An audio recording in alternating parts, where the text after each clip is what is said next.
Hey, I'm Sarah Smith. I'm the Home at Last case manager and outreach worker. And today we're having a resource fair for the homeless and the people in poverty, or anybody who accesses services. Is really for our community. So we have several really important organizations that can help create sustainability. So that's kind of what we're here today representing, and we're very thankful to Southern Mississippi for setting this up and bringing together a great group of people to help out today. So we hope lots of people receive the services that they need. Okay. Can you guys say and spell your first and last name? Sure. Tell me your title. Sure. James Pennington, JamesPennington, Executive Director of Belgrade. Sarah Smith, I do outreach and Home at Last case management. How do you spell your name? SARAHSMITH. Sorry. Peyton comes go up. Alright, so what do you guys have going on here today? We have a resource fair for our unsheltered population today. So they can access services they need to really move forward in whatever ways they want to move forward. What kind of things are here today to help the community? So we have Mississippi Access to Care, Medicaid, State Health Insurance Assistance Program, the Veterans, and of course Mississippi Regional Housing Authority. So it's really here to make people sustainable for our homeless, for the people that come and use our services, or anybody in the community can come and access this event today in hopes of moving people forward. So is this the first time you guys are doing this, or do you do it every year? Well, I've only been here a year as the Executive Director. Yeah. We did this previous to COVID, right? Yes, we did. We've had events like this. We've never had this much come together. So we're very thankful for them putting this all together, that people that are really going to benefit the most will come from these services. And a lot of these services are hard to access when you don't have transportation. So bringing things to them is so important that they can access things in one area. So I'm very thankful for Mississippi Access Center for putting this all together for us. Yeah, and it is really hard for unsheltered folks to be able to find these services or take advantage of these services, because they're oftentimes kind of located in a variety of places, and our public transportation just doesn't get there. Right? So this, and really the purpose of this for us as Back Bay is we really want to give people a hand up, not a handout, right? And help people move forward, help them grow, help them wherever they want to move toward, right? Because it's honestly their choice. Okay. We've heard that you guys are receiving a lot of calls for rental assistance right now. Kind of talk to me about that a little bit. Yeah, so rental assistance or energy assistance, whether it's your gas bill, electric bill, receiving a lot of calls for assistance, mortgage assistance, rent, because I think with gas prices as high as they've been, food prices and rents going up, I think this has been a big challenge for folks. So that's kind of what we would call our homeless prevention work, preventing people from becoming homeless, right, if they can stay in their home. And even our food pantry, our client choice food pantry, we've seen a huge spike and increase in individuals accessing that, and families too. And actually more families even here at the Drop-In Day Center for unsheltered. We've had a lot more individuals with children. So again, we think that's due to kind of our economic situation and inflation. And if you can give somebody a sack of groceries for a few days, right, and they get to choose what they want, if you give them a sack of groceries, it really helps relieve other parts of their financial lives so that they can take care of their family and their home. And if you're homeless or at risk of being homeless, we have a central intake system. Our COC is Open Doors Homeless Coalition. We work very closely with them.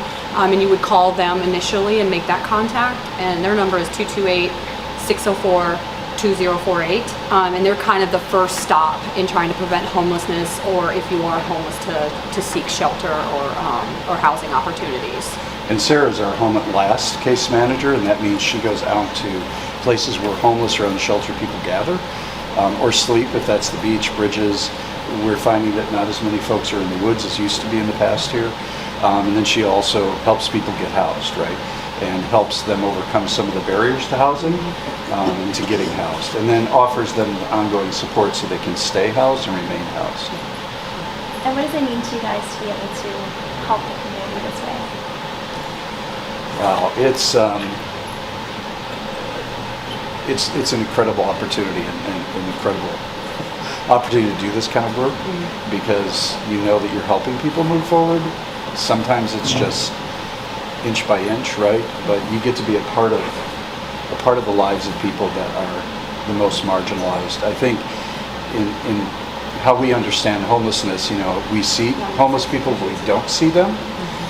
We hear homeless folks, but we don't hear them, right? So I think part of it is really we get to be a part of the solution in whatever ways we can. And that, to me, is the most gratifying work in the world.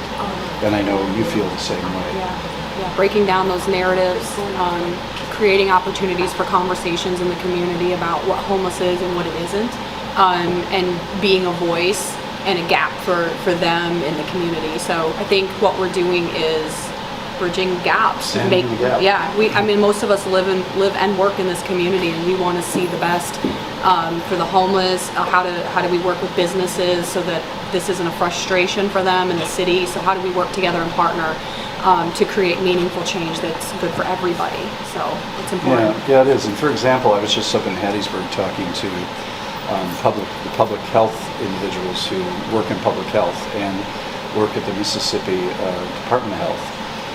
There are about 200 individuals there, and the question that was most recently asked, and I was doing this presentation on homelessness and poverty, dispelling the myths, right? And I had several of these folks that were in public health raise their hand and say, why don't they just get a job? There's plenty of jobs. And then you have to talk about it's not that easy, right? There are so many barriers to getting employment. If you don't have an ID, you don't have a birth certificate, you have nothing that identifies who you are, right? You don't have a home.